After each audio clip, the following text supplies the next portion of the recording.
Magandang umaga. Ako po si Trixie Cruz-Angeles. Ito po ang Luminous. Pasensya na medyo napaaga yung ating live. Normally we do that at night. Pero today, ang dami kasing requests uh, for comment on the SolGen's letter, which we actually already did. Andun din naman po sa sa Luminous nakapost yung aming saloobin tungkol dito. Well, at least the SolGen's letter. Na-discuss natin ng konti sa karambola, and Attorney Glenn Chong will be on Tambayan later for a full review. Gayunpaman, for those who might not be able to catch itong Tambayan, let's give a short rundown kung ano nangyari dito. Now, the Solicitor General has written to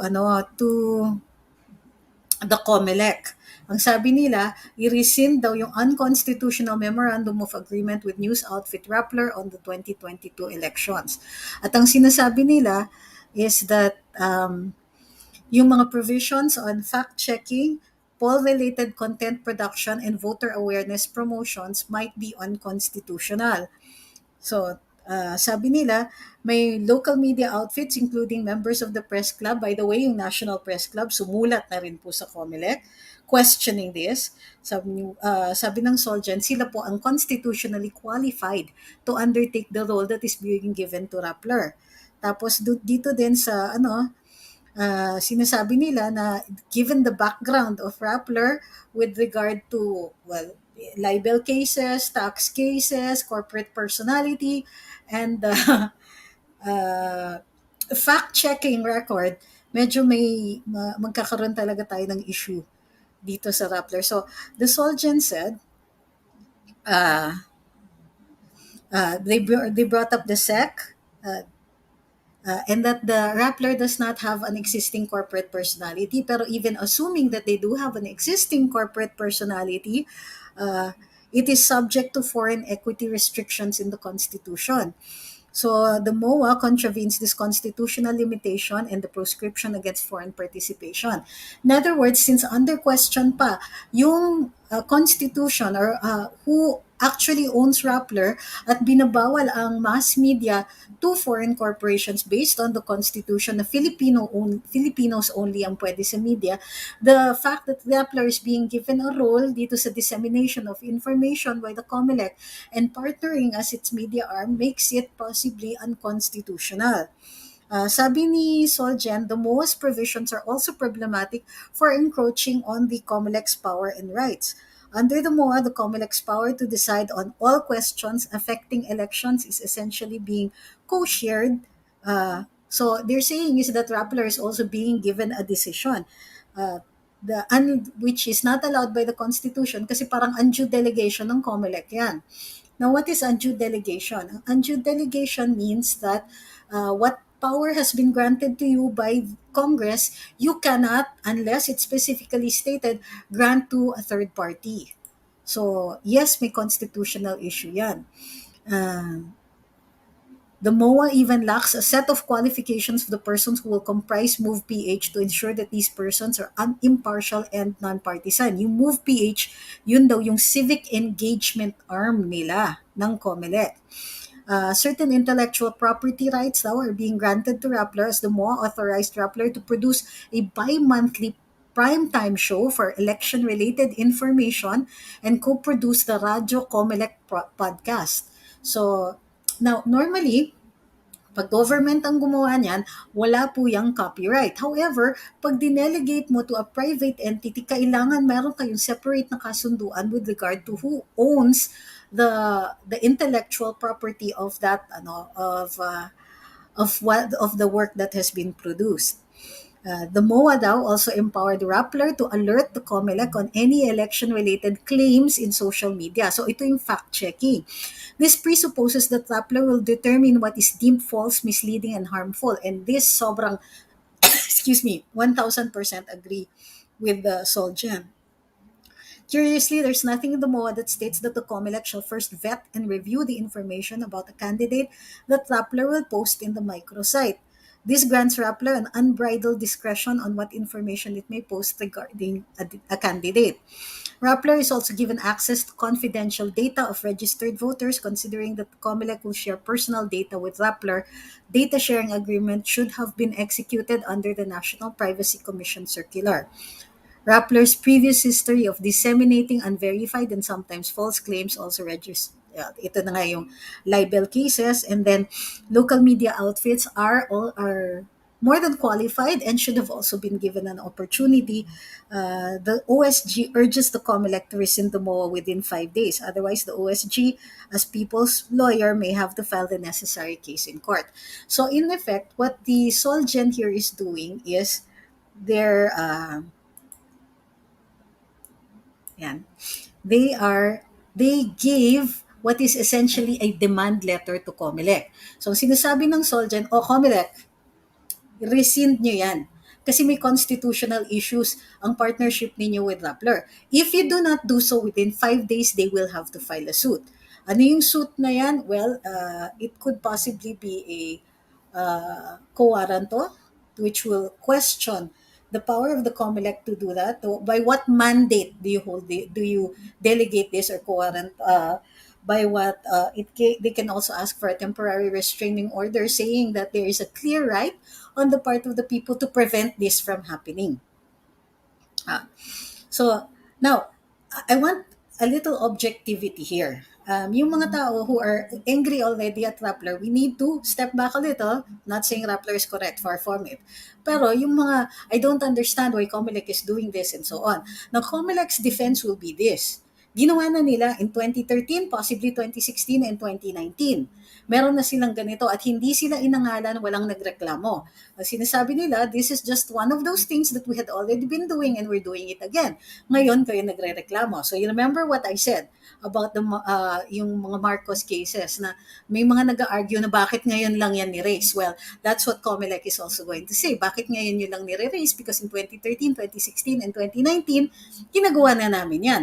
The difference is that since 2019, Rappler has already been, well, its publisher has been convicted of libel. Maraming ni-raise na issues tungkol sa fact-checking status nila. Yung decision ng Court of Appeals hindi pa po lumalabas in 2019, or at least hindi pa nagiging at this stage. It already had gone through the Court of Appeals at sinabi na ng Court of Appeals, ina-uphold nila yung finding ng SEC. Sinabi ng Court of Appeals, tama ang SEC to revoke your certificate of registration. Na-convict din sila for tax evasion, or nakasuhan din po sila ng tax evasion, at nagkaroon ng issue tungkol dito sa kanilang Philippine Depositary Receipts.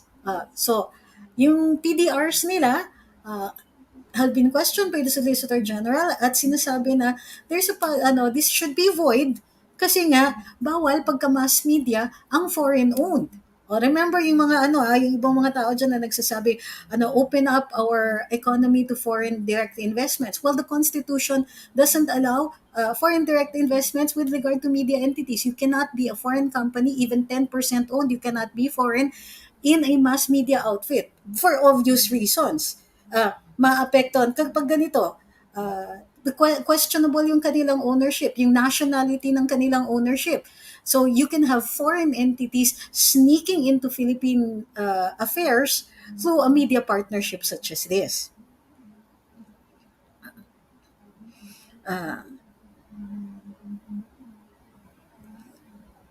So impeach the commissioner. Yeah, when we make para sa akin, yes, it's okay for us to manifest na dapat ma-impeach tong mga commissioners na to and so on. First, let's find out what's going on. Hindi automatically sabihin, ano ba nangyayari dito sa mga COMELEC commissioners? Tanggalin na yung mga yan. First of all, impeachment will require an act of Congress, and since we are now at election stage, there will be no time to conduct those hearings. So, let's be practical here. May impeach ba natin ang COMELEC commissioners at this stage? No. So the SolGen is actually doing something that is intensely practical. He sent them a demand letter to say na bakit Rappler, na ano magiging grounds ng ating Solicitor General aside from the foreign ownership, okay? Aside from bad track record. Hindi pa nila na-include dito, but I suspect that they will include it later on. Bakit sila? The question is, bakit sila? Of all of the other media entities, or I think it's included, of all of the other media entities, of National Press Club is there. There are the other mass media companies that are well qualified to do this. Why Rappler, or why Rappler alone? pag sinabi nilang ay matagal na ang Rappler tsaka hindi naman to exclusive. Hindi, it amounts to exclusivity because you did not announce it. You did not publish a notice in a newspaper of general circulation.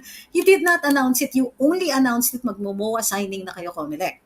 Now take note that the SolGen has written to COMELEC, not to Rappler. It is COMELEC because it is within the power of the COMELEC to determine kung sino yung magiging media partner nila. And while we can say that itong ginagawa ng COMELEC has actually good intentions kasi gusto nila mag-disseminate ng information at maging malawakan ito. The question is why this particular media partner? First of all, kung malawak na dissemination ang gusto ninyong gawin, bakit sila? Why not GMA? Why not, other mass media that have its own Thai media or Thai media. Meron silang TV, meron silang radyo, meron silang social media. Samantalang ang Rappler ay limitado dun sa social media lang or actually an online news outfit sila. So, I had to think what to call them. So, uh, so una, di ba, bakit sila? Bakit walang notice? Bakit ito? Then the next is the bakit sila part 2 after its question or after the question on foreign ownership, the question on whether or not they are still a corporate entity because you can't deal with Rappler if Rappler does not have any corporate personality. If it's a blog and they say that Maria Ressa owns it, it's going to be what? Single proprietorship, okay lang. You enter into a MOA with Maria Ressa. But this is a corporation. Supposedly, it has stockholders. Now the question is, do they still have a corporate personality? We don't know if Rappler has appealed their case from the Court of Appeals to the Supreme Court. If they haven't, then the decision of the Court of Appeals could very well become final. If it becomes final, then they are not registered with the SEC and therefore have no corporate personality. They don't even have a bank account.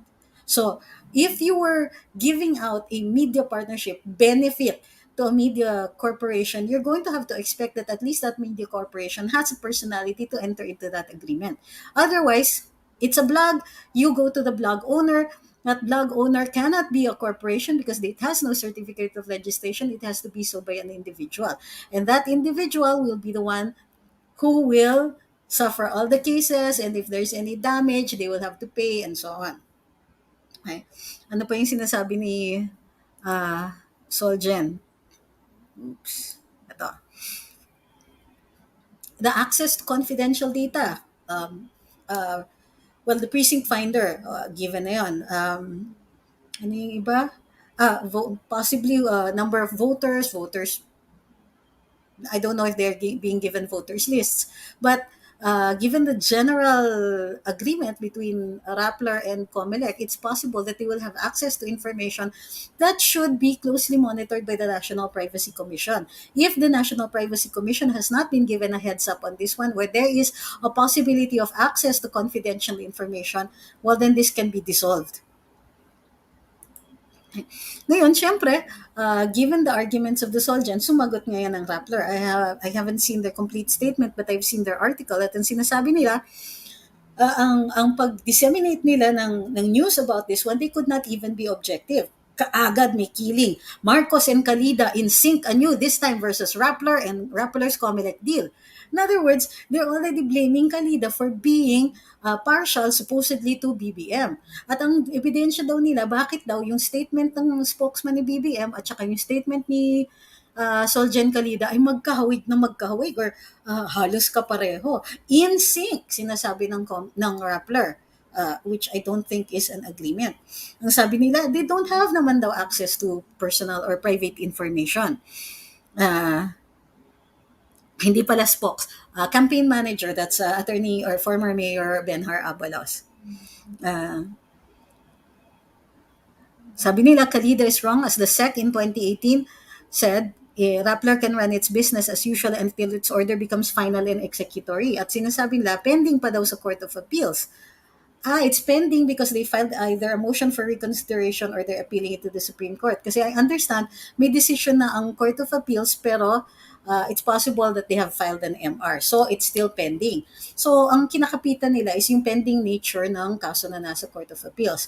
Now, here's the question with COMELEC. Isn't it reckless to see the state the current condition or the state of the case against Rappler, and given that it could become executory at any time, or it could come out at any time, then that now puts into question their corporate personality. Pero tama ang Rappler, as long as hindi final yung decision ng Court of Appeals, pending yon, and they do have corporate personality. So remember that, ha?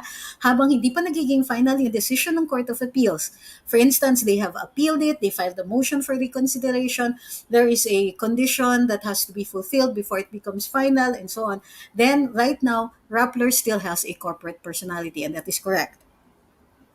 Uh, Ang sabi ng Rappler, so the SolGen's claims are fraught with falsehood, innuendo, and hallucinations. The MOA is about helping the whole body disseminate truthful information. Now take note how very carefully they said truthful information. Now who determines the truth? Because Rappler is going to do the fact-checking, sinasabi nila that they are the fact-checkers, they're the ones who are going to tell the COMELEC, o itong mga sites sa social media na to, you have to call them out because they are disseminating false information. Now, here is the problem. Ang Rappler para siyang police, because the COMELEC can actually act and file cases against certain people who are disseminating information that could lead to a loss of confidence in the electoral process, or cause people to not go to the polling places because of that false information. So pwedeng kasuhan ng COMELEC yun. And yes, that could possibly lead to a criminal case. So, so now what Rappler is doing is they have been delegated the function of executing the law, or becoming the gatekeeper of COMELEC information. Whereas, I mean, di ba, who died and made them God? Who died and made them the COMELEC? So the SolGen is saying, yung mga powers na ganito, bakit dinedelegate ni COMELEC dito sa Rappler? Samantalang Rappler has already expressed an opinion on certain people over which now they're going to have power. They'll have power over the website of BBM, of all the other candidates. They'll have power to say na, oy, ito credible ito hindi, kasi ganito ginawa nila. And given their spotty record for fact-checking, Rappler is not, sinasabi ni SolGen is that Rappler is not exactly in a good position to be given this much power. Dito ay hawak ko, sabi ni Rappler should be given a corrective period. Sabi, ayun, sorry. Here's what it says, ha? Let me correct. I'm not sure if it was a motion for recon, pero ang sabi nila ganito. The case stems from the Philippine Depositary Receipts issued to Omidyar, on foreign control. So the issue was about foreign control. In the same decision of the CA said Rappler should be given a corrective period, and that in fact, when Omidyar donated its PDRs to Rappler's Filipino managers, the negative foreign control found objectionable by the SEC appears to be permanently removed. SEC disagreed with the CA, thus the case remains pending. Okay. So the decision says that, sige, Rappler correct it. So they went back to the SEC to try to correct it there, and the SEC denied it. So now the case has gone back to the Court of Appeals because despite the corrective measures that they allowed them, hindi pa rin nagwagi ang Rappler. Hindi pa rin nila nakuha yung, hindi pa rin nila na-i-correct. Okay? So, sabi ng Rappler, it's pending before the CA. But regardless, the SolGen is talking about, well, what if the decision becomes final? And since there is still a cloud over Rappler, and in view of the fact that there are so many other people who have no such issues against them, bakit pa rin Rappler?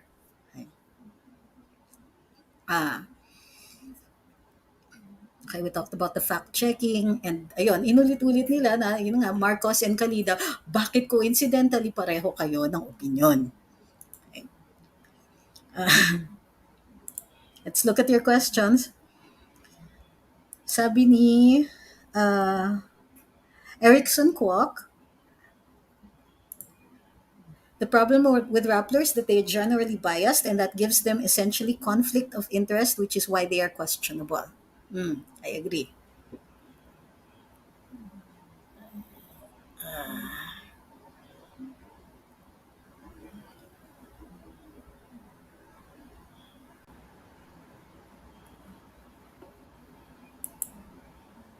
Hang on. Sorry. To put Put in in another another camera camera just just in in case case mag-fail mag-fail itong itong isa. isa. Which Which camera camera do do you you prefer? prefer? Alright, Alright, anyway. anyway. Ano lang muna natin to. Alright, so let's stick to this one. Uh, Attorney, hindi kaya baka may US intervention dyan? Well, ganito yung, this is my always my point of view with regard to baka may CIA, baka may ganito. I always like to work with evidence. If we have no evidence and all we have is speculation that the CIA has in fact intervened in other governments, I need to work on something. I need to see whether it is based on research or anything like that, why or how we can make that conclusion. Ayoko kasi magko-conclude nang wala pa akong ebidensya or at least a reasonable suspicion to say that, well, yes, let's worry about that.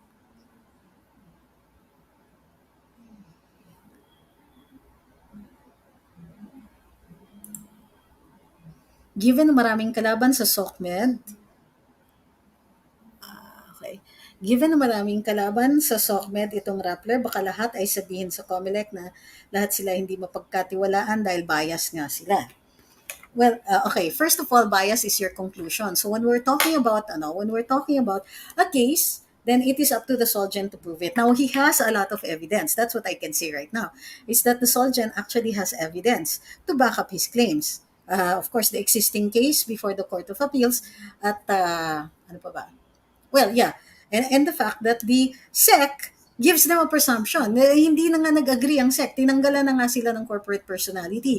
So, but the case is before the Court of Appeals. Therefore, it is not final. So, let me correct myself again from my earlier statement. The case, there is decision from the Court of Appeals saying that the Rappler should be given a period to correct itself. So, Rappler went back to the SEC and the SEC did not take the side of Rappler and denied and removed or denied their request either to be reinstated or for the SEC to recognize that they are a corporate personality. Hindi sila kinampihan ng SEC and SEC says, no certificate of registration for you. So now, Rappler has to go back to the Court of Appeals to say, well, hindi kami binigyan ng corrective measure na ganyan. So now they have to find out kung sila ay ipipinalize na ngayon ng Court of Appeals.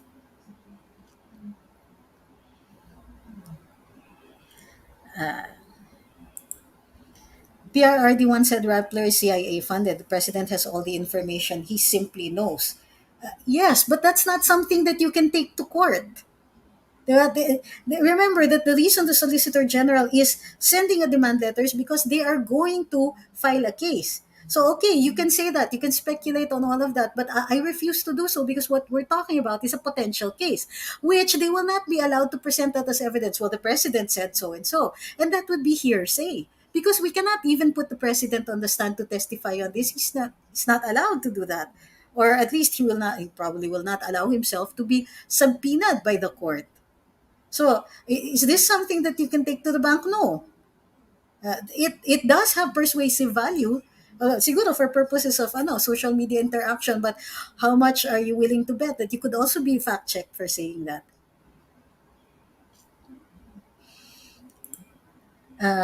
Mitch Borbe says, kaya ayaw ko maniwala sa hearsay, kailangan talaga may evidence para mas malakas ang rebuttal natin. Don't let emotions get into us kasi we'll create our own echo chamber.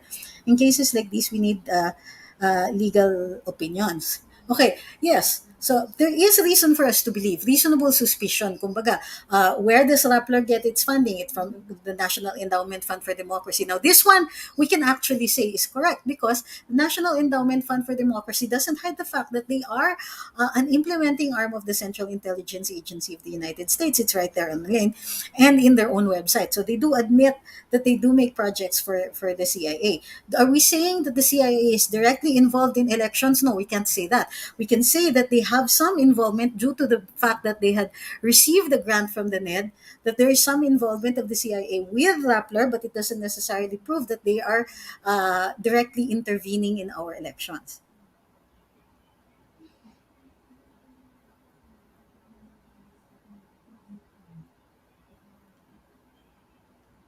Sabi ni Yashiro Saizuru, we don't argue truths in court, we argue evidence. But, okay, because we don't really even argue truth at all. Um, There is no arbiter of truth unless you're talking about your faith and all of that. Then maybe it's the church who will be the arbiter of truth. But philosophically speaking, truth is something that you arrive at in your own personal processes. But are there absolutes? Well, yes, there are matters that are factual, but even in science, some factual matters don't necessarily survive later discoveries. uh, there was a time when people thought the earth was flat. Evidence has revealed otherwise. So it may have been a fact at the time, but later on it's established as no longer a fact. And that is my problem with fake news. Some of the news is time bound. My issue kasi with talking about CIA did this, CIA did that is because we're creating a boogeyman who may or may not exist, who may or may not actually be involved because we are pointing to somebody else who will have fault in this. I want to put the fault squarely on the COMELEC and Rappler on this one. Well, maybe a lot less pa nga sa Rappler because they applied and then COMELEC granted it. The SolGen is not even questioning Rappler's participation in this. He's questioning the discretion that the COMELEC exercised to make Rappler its media partner. So given na yung mga kasalanan ng Rappler dyan, alleged kasalanan, sino-sino sa COMELEC pumirma approved? Sino-sino? The whole COMELEC and bank. So let's not go hunting for the one person who did this. It's the entire COMELEC. They did that. Okay. Guys, dahan-dahan naman sa all caps. Not you, yung binasa ko, hindi naman ikaw yan. Thank you, Solgen Kalida, and also you, Attorney Trix, napapakalma niyo po ako. Ako kahit paano, sobra po akong kabado sa pagkuha ng COMELEC sa Rappler. Well, the SolGen is involved. Everybody can chill now. Diba? Ibig sabihin, this is not going to be railroaded and rammed down our throat. The SolGen is now involved.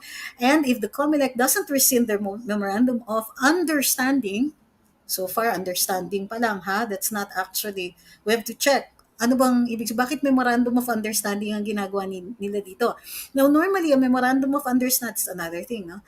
A memorandum of understanding works as an agreement to agree. Hindi pa kayo nagdedetermine ng factual matters on that one. So, when it is actually a contract with obligations and the timetable and all that, it becomes a memorandum of agreement, which is a straight-out contract.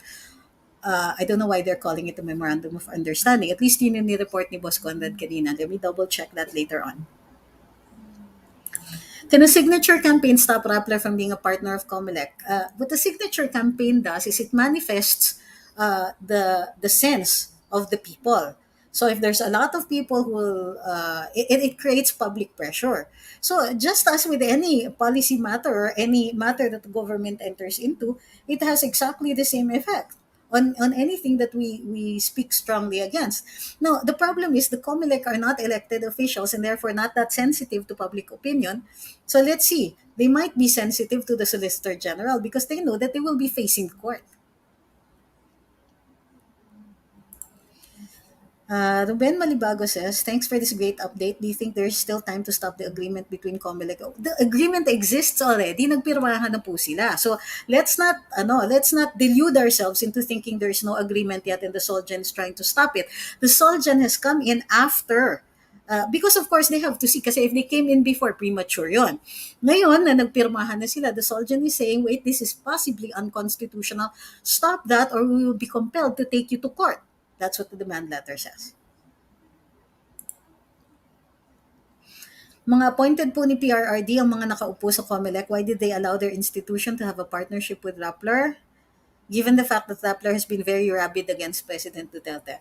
Yeah, like I keep saying, the COMELEC is like a black hole. You could be appointed by this president, but once you're inside, and the entire culture swallows you up. So you might be a rational being when outside the COMELEC, but you're going to be influenced once you're inside. Are the other media entities questioning? Yes, the National Press Corps, which represents so many of our media, our journalists and so on, have questioned this. Of course, the journalists that we know are possibly pro-Rappler. They don't belong to the NPC. They are part of the NUJP. Some of them, not all, and all that. So let's see. The NPC has registered its objection, but it is not filing a case. What if nabigay na ng COMELEC mga sensitive data sa Rappler? Well, then now that they are all put on notice, Rappler can be asked not to use that and to return whatever physical manifestations of that have been turned over to them.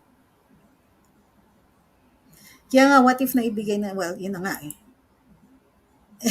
Alam niyo, why are you asking what I don't understand is again, I'm striving for balance here, not to panic, because when we panic, we will cause other people to panic and then cause a loss of confidence in the electoral process. One, that's illegal, and number two, the candidate that you want to win is in the lead. Okay? So parang gusto ng mga kalaban niya syempre na pabagsakin tong electoral process na to. Gusto ng kalaban na questionin yung credibility nitong proseso na ito kasi pwede nilang questionin later on whatever the outcome will be. So we have to balance these two interests. So always, always, always remember that when we panic, you're also possibly going to cause other people to panic. So balance, balance, balance. And when we talk about things that we can prove. Talk about things, or at least a reasonable evidence to indicate the how we arrived at a certain conclusion. A logical approach to this problem, sans the panic, will help us get to a solution. And right now, with the SolGen in charge, everybody can take a step back. SolGen is here. Okay? Our white knight is here. Now he's going to ask the hard questions. And these hard questions are going to be asked precisely with the end in view that they are going to file a case. Okay? Chill. Para bagang garapalan rin ang ginawa ng COMELEC to decide Rappler, pinipili nila na alam nilang daming galit sa Rappler, mainam at pinansin ni SolGen, speech ni PRRD, no dayaan sa election 2022. Yes, and now and just so that we can complete that logical loop, how is Rappler possibly going to contribute to questionable outcomes? Well, number one, sa fact-checking nila. Oops. Okay. Number one, sa fact-checking, paano sila makakaapekto dito sa result ng eleksyon, because they can actually silence people who are campaigning for a particular candidate. They can actually silence the campaign part of a particular candidate. Diba? Now, those who have lots of, let's say, influencers or bloggers or things like that, who are on the side of a particular candidate, if Rappler recommends that cases be filed against them or that their posts or something be taken down with regard to favoring a particular candidate, guess what happens? We get silenced. And that's the thing that we should really be worried about. Lalong-lalo na lahat tayo na nasa social media. Let's worry about this part.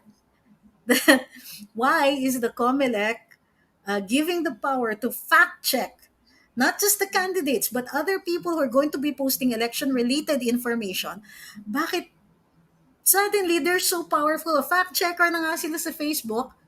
Fact checker pang kalawakan sila basta election related material, and there's the issue, and that's why thank you, SolGen.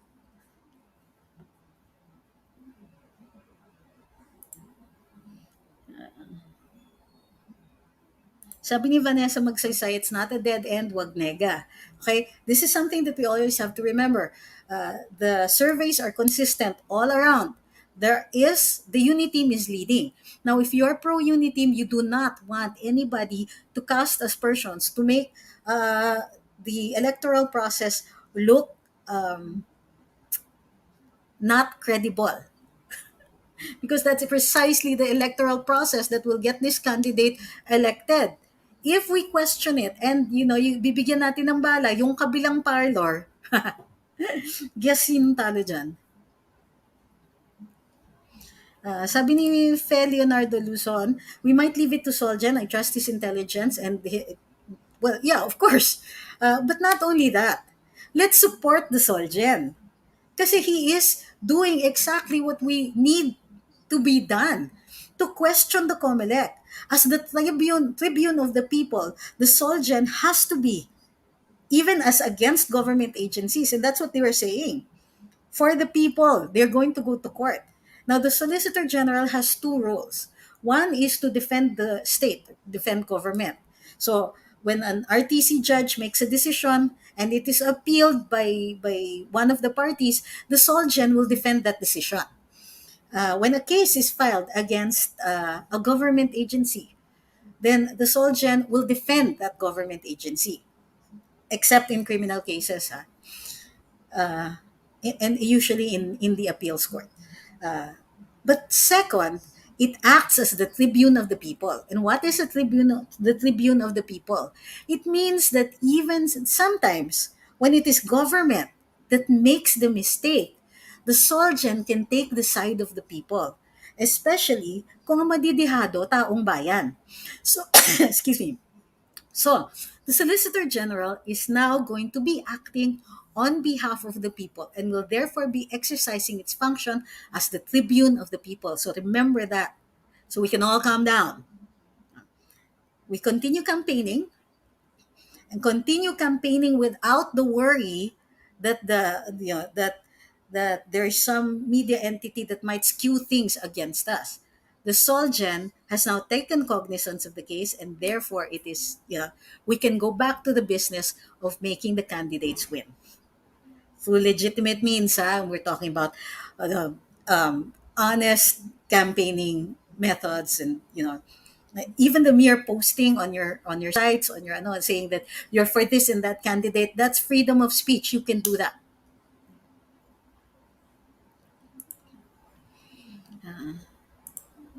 Thank you, Solgen. Sabi ni Ma'am Norma Atienza, ipaglaban niyo po ang Pilipino at ang mga bansa. Alisin ang Rappler na fact-checker. Napaka-unfair naman ng COMELEC. Well, hindi sila mag-aalis. Sila po yung mag-file ng kaso, yung hukuman po mag-aalis.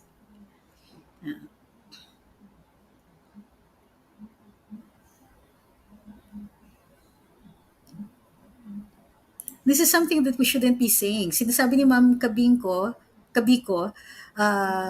so we can't rely on COMELEC to have clean elections this May because of Rappler. We should really stop talking in terms of absolutes. Um, the electoral process could be affected precisely by the incursion, or by having Rappler as a media partner of the COMELEC. But does it necessarily mean that it's already a done deal? No, we can't say that. That's why the SolGen is acting, because there is still time for us to act, for him to act on behalf of the people. Okay. Also, the be all and end all of cheating doesn't rely simply on the media part of it or the dissemination of information, but also on the actual casting of votes. So if you can prevent people from casting their votes, that's another way of cheating. If you can, uh, of course, ballots themselves. There's so many ways, to do this. But one way of doing it is by using a questionable media partner who has enough power to silence certain campaigners, or actually certain candidates on social media at the very least. Sabi ni Daniel Alabaca, pinalalabas nga attorney ng Rappler na si Solgen ay Marcos loyalist. Kahit ang sabihin nila, tama pa rin si Solgen. Kaya thank you, Solgen Kalida, mabuhay po kayo. Sabi ni Mike, bakit kaya hindi pinag-uusapan ng election cheating sa mga debate like in SMNI and CNN, and hopefully sa COMELEC para malaman ng taong bayan punto ng mga kandidato kung paano ma-resolve ba mapigilan? Because nga, I keep telling you is that there is a fine line that we don't really want to cross. We have to balance two interests. Diba? One is to okay, to be aware of the dangers, but you don't also want to overtalk that or overblow that, because it could cause a loss of confidence in the electoral process. Now, why would you want a loss of confidence in the electoral process if your candidate is winning? uh, it's the others who want to question that. It's the others who want people to lose confidence in the electoral process. It is everybody who has very little chance of winning. Then they're the ones who are interested in the loss of credibility of the electoral process.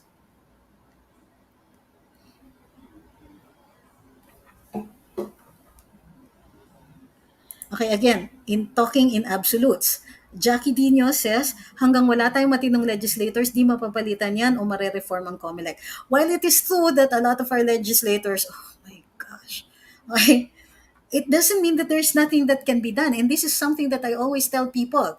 We're breathing, di ba? There's something that can be done. We have a say in who our next leaders are going to be. But the problem is hindi umaabot yung message as far or as far as we want it to. Who are on social media? Mostly the middle class. Now, which is the largest segment of the voting population? C, D, and E. So, we need to get the message out. Di ba yun ang sinasabi ni Congressman Marcoleta sa atin when we interviewed him? Sabi ni Kong Marcoleta, hindi nga ako umaabot sa C, D, and E. So yung iba, nagugulat sila pag nakikita nila sa surveys na hindi umaangat masyado or hindi pa umaabot dun sa Magic 12 si Kong Marcoleta. It's because, and he's very well aware of this, you're not getting the message out to the people with the largest bulk of votes. So, tapos nagagalit tayo na bakit ganyan yung survey? Hindi ako naniniwala sa survey na yan. Sila na mismo, kandidato na mismo yung nagsasabi sa atin. Then we have to get the word out. We have to get people to understand that we must bring this message to those who have not yet heard it.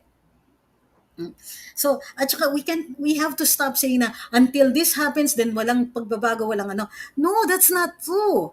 Because the democracy is precisely a system where we can effect change. Oo, it's hard. And nobody's saying that it's going to be easy. But, okay, ganito. In 2001, I was working for the NCCA, and there was no awareness of heritage conservation whatsoever. We, in fact, lost the Hayalay building because we didn't have laws. We didn't have enough laws. We didn't have enough awareness. By 2009, we got a law passed, which means that yes, we can effect change, even if the legislators don't really change, even in with all of that. But we must work for it. We must work, and we must work hard. And how do we work? By discussing it, by bringing it to places where the message is not being heard. That's how we do it. Never ever underestimate the power of our opinion. But that opinion must be heard. And in order to make sure that we're heard, we have to get rid of things like the fact checkers or create awareness that these fact checkers are not helping. And in fact, the very idea of fact checking means that somebody is going to be gatekeeping what constitutes the truth. And their truth might not be an actual truth, just their truth. So, but I refuse to believe that nothing can be done. I refuse to not be optimistic. I refuse to think that we should just lay down and die because this system has not changed. No. We had Rodrigo Duterte. We were able to put a Rodrigo Duterte into office, which means we are capable of great things. We're capable of making changes. So, and if we want those changes, we have to be as deeply committed to that change as we possibly can because it can happen. But the first step in making sure that these changes happen is for us to believe that change can happen regardless of the system, regardless of the people who are in power. And remember, we got a law passed even if people were totally clueless about what conservation was. Can you imagine what we can do with other things? So, remember, it was the people who put in Rodrigo Duterte because the idea of a Rodrigo Duterte who is not an oligarch, who is not from old money, who is provinciano and breaks all the rules of polite society. Uh, Everybody thought, no, there's just no way this guy is going to be a genius. There's just no way this guy can be the political strategist that he was touted to be. But he never failed an election, and he got himself elected president. And he has not been ousted. Hello. He battled oligarchs. He battled a mindset that had been there for over 30 years. We were able to do this. We were able to put a Rodrigo Duterte as president. Not a complete victory because there's still people in there who are crooks. But can you imagine? It would not have been possible before. So always think that yes, if there is something we can do, we will do it. Hindi yung, kasi may ganito kaya hindi yan mangyayari. No, stop that. Remember, may PRRD. Iupo natin siya. Never ever give in to the negativity. If there's a setback, we cry, we get mad, we kick some things, and then get over it and then start working again. So now, kunwari, one of our candidates might be having a short, small setback. Then get up, back on that horse, and start campaigning. We need this. We cannot give in to despair. Okay? We cannot. The stakes are too high. Don't give in. Tuwa lang ng kabila. And remember that what they're trying to do is demoralize us. Because if we're demoralized, we are not going to believe that change is possible. And change is only possible once we believe it's going to happen. And we know that it is already happening even now. So let's keep change coming and never, ever, ever give in to despair. This thing with Rapolo, look, narinig tayo ni SolGen. And the SolGen now is acting as tribune of the people for us. Us. He is going to go to court. He made that letter for us. Never forget that these things are happening. The change is happening even now.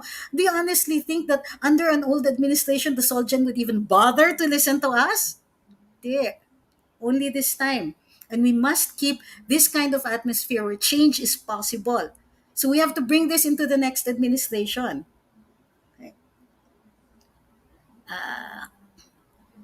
Right. So feel free to keep talking about how this fact checking might possibly be unconstitutional. Now be careful to protect your accounts. Always make sure that you use the term it's possible that this is unconstitutional, which is why the SolGen is questioning it.